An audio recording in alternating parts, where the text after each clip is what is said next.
สบายดีพี่น้องFCทุกท่านที่ติดตามรับชม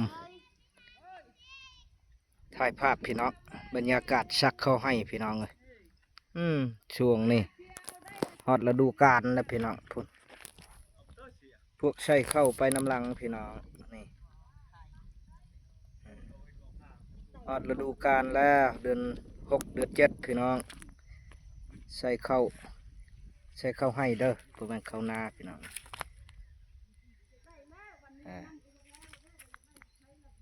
อันนี้ประธานเพิ่นอันนี้เจ้าของบริษัท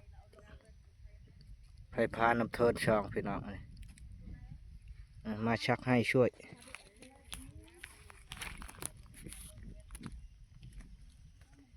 อันนี้นี่เมื่อยลายนั่งเผาพวกกระบอกอยู่พี่น้อง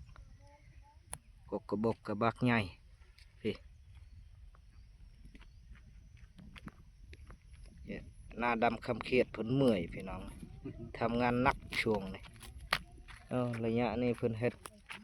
งานหนักตลอดเลยฝากติดตามเพิ่นได้พี่น้อง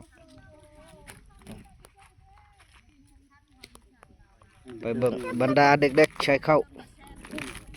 หลายคนด้วยเด็กพี่น้อง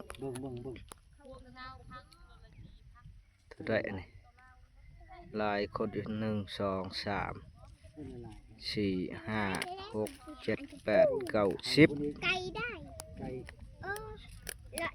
10 คนคนชักมีแต่7พี่น้องผู้ใช้เข้า10นี่บรรดาผู้หญิงใช้เข้าผู้ชายมีแต่ผู้เดียวพี่น้องใช้เข้าเพิ่นเป็นใช่เลยนี่เด้อ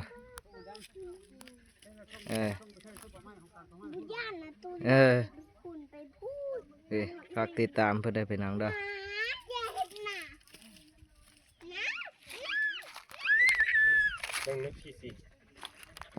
6 ขนาดให้กระโบแปนพี่น้องหญ้าลายนี่